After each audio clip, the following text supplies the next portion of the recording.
if you have a great partner, understands you, understands your dreams, understands, the goal and the alignment, and is aligned with you, that's huge. That's a big lift in someone's life, especially a business owner starting out. Hey, Ray, welcome back. How you doing, Erwin? All right, buddy. So here we're under our episode of a Financial Foundation, and we're going to talk about topic today is going to be the stability partner model, right? Yeah. So you mentioned earlier on our previous episode, you've talked about your parents. You've talked about your dad's city job, including your mom's risk taking. Is that actually a strategy or just how it worked out for them, as partners? Yeah, I I don't think they called it a strategy, but it's definitely a strategy that I think that is something that you should really look into. Not just me, but like if you have a partner that has a good stable job that's earning a regular W-2 income, consistently gets paid, for sure they're going to get paid like $40,000 a month, $40,000 a month, great, but $40,000 a year, $50,000 a year. You have the consistency along with like the benefits and everything, right? As a business owner that's starting up, you could take those risks because that income is going to sustain you guys if you just, obviously, take down a couple of expenses, maybe like no vacation for that 1 year or what have you, and be able to work it, right?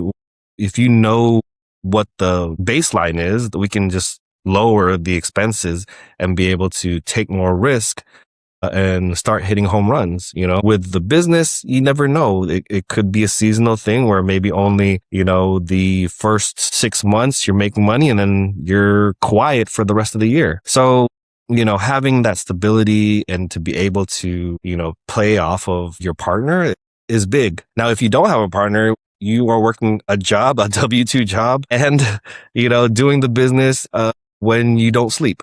That's pretty much how it runs, right? Now, if you have a partner that could, basically you're duplicating yourself, right? You have that and be able to have that support. It's just a big strategy, I think, instead of being able to have to burden yourself with doing the job plus the business and then being able to, one, do your job and then two, put out fires. Because we know in business, that's what you're doing a lot of the time is putting out fires, solving problems on a consistent basis. That's a big one for me. I think that if you have a great partner, understands you, understands your dreams, understands, the goal and the alignment, and is aligned with you, that's huge. That's a big lift, in someone's life, especially a business owner starting out. Yeah. And I think, honestly, even when I would refer back to some of the conversations I've had with people that have asked me, like, hey, I want to do this. And all of us have partners, whether they're married or just partners or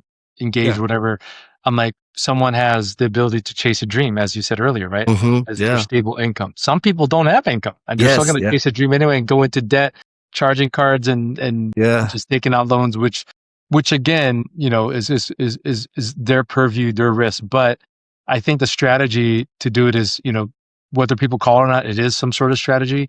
So if someone feels that one partner wants to chase dreams, wants to chase an opportunity, at least there's stability that affords them to do that with what they're looking at. And sometimes, I think you've shared this with me, these tax advantages to us household with one W-2. Yeah. One self-employed, there are advantages, right, to that? Yeah, though, there's huge advantages. I mean, there's a lot of things that you can do, especially as a W-2 earner and then someone who's your partner who is, doing a business, especially if you're a real estate investor, right? That's a big one that a lot of people don't think about. So listen up for our next episodes and stuff. But if you are, combining those two, you guys have, a big power couple advantage in, one, tax, and two, the stability, three, the ability to take more risk. And so it all kind of just comes together if you guys are able to, solidify yourselves together as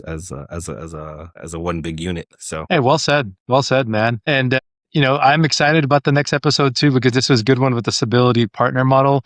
Next episode we're going to be covering is going to be generational wealth and basics. Or general wealth basics. So I'm excited about that one. And, again, for the folks listening in, guys, subscribe, like us, follow us, send us a message.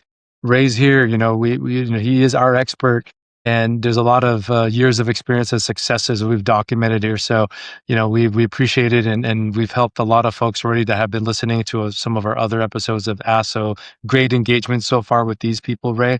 So, hey, with that said, we'll see you on our next episode where we'll be covering that. So thanks again for stopping. Thank you. Take care.